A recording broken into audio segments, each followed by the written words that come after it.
का कार्यक्रम हम लोगों ने किया और वहां एक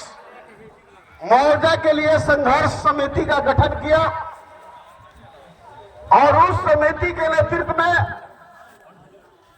17 जनवरी को जिला समाहर्ता के समक्ष हम लोगों ने विशाल एक धरना दिया और अपनी मांगों को रखा। उस आंदोलन को आगे बढ़ाते हुए हम लोगों ने सिवान जिले के अंदर एक लंबी पदयात्रा का कार्यक्रम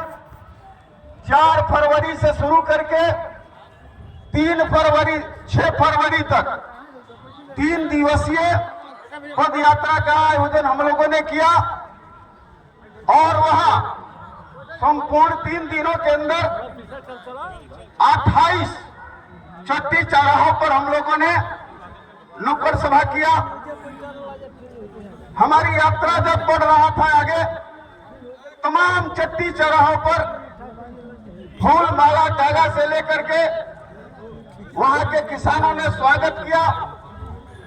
और उन लोगों के अंदर एक उत्साह का संचार हुआ। तमाम लोग निराश थे इस बात को लेकर कि जिस तरह से जिला प्रशासन मुआवजा को लेकर के एक तरफ तानाशाही दूसरे तरफ बल प्रयोग कर रहा था कि जिनको मुआवजा लेना है तो ले, अन्यथा ये भी दाम नहीं मिलेगा। वह हम लोगों ने ऐलान किया है कि जिला प्रशासन चाहे कितना भी दम लगा ले और बिहार के मुखिया नीतीश कुमार का जो चमचागिरी कर रहा है और बात बुझवाने का जो काम कर रहा है कि हम 2013-1 के तहत 80 लाख रुपया इकट्ठा किसानों का जो हुआ मुआवजा, उसके जगह पर 2 लाख रुपया हम देकर के सड़क निर्माण करवा रहे हैं। लेकिन लड़ाई अब जब आगे बढ़ा है, संघर्ष तेज हुआ है, तो उस तमाम इलाकों में जिला प्रशासन जा रहा है मुआवजा का पैसा बांटने के लिए। किसान जिस गांव में लोग जा रहे हैं, किसान उनको जो है उस गांव से लाठी और डंडा से खदेड़ रहा है और कह रहा है कि अब हम लोगों की लड़ाई आगे बढ़ रहा है। राम जानकी संघर्ष मुआवजा समिति के नेतृत्व में ये लड़ाई जहां तक भी जाना होगा हम लोग जाएंगे, लेकिन 2013 जो एक कहता है उस एक के तहत हम लोग मुआवजा लेंगे और यदि मुआवजा नहीं देगा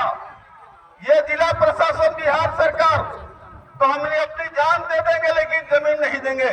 यह लड़ाई आर पार की हो गई है सिवान में। इसलिए हम तमाम लोगों से कहना चाहते हैं कि सिवान ही नहीं, बिहार और इतिहास हिंदुस्तान का गवाह है कि संघर्ष करने से तो अंग्रेज चले गए, संघर्ष करने से तो गांव में जमींदारी प्रथा चली गई, संघर्ष करने से तो 3 कृषि बिल भारत के बड़बोले प्रधानमंत्री नरेंद्र मोदी को लेना पड़ा। किसान लड़ेंगे और किसान जीतेंगे। हम आप लोगों से कहना चाहते हैं कि बिहार के अंदर संपूर्ण लड़ाई जो भूमि अधिग्रहण के खिलाफ चल रहा है, इस लड़ाई को गांव-गांव में किसानों को संगठित करना है और किसानों को संगठित करके संपूर्ण बिहार की लड़ाई, संपूर्ण हिंदुस्तान की लड़ाई बना देना है। और इस लड़ाई जब आगे बढ़ेगा तो निश्चित रूप से हमने देखा है गोरखपुर के अंदर उत्तर प्रदेश में और नोएडा में वहां के किसानों को इसी तरह से मुआवजा होने पौने दाम दिया जा रहा था, लेकिन वहां के किसान जब सड़कों पर आए, उत्तर प्रदेश की सरकार, मोदी सरकार को वहां 4 गुना मुआवजा जोड़ करके देना पड़ा और वहां मुआवजा मिला है।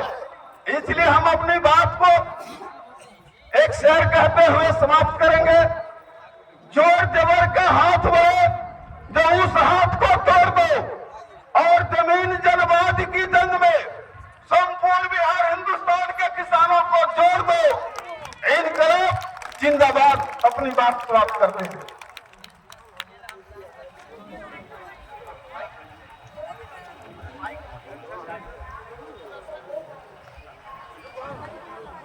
बहुत बहुत धन्यवाद शंभुनाथ जी को। और अगले वक्ता बहुत बहुत धन्यवाद रघुनाथ यादव जी को। और अगले वक्ता शंभुनाथ मेहता, सचिव जलाल किसान संघर्ष समिति के, आए अपनी बातों को रखें।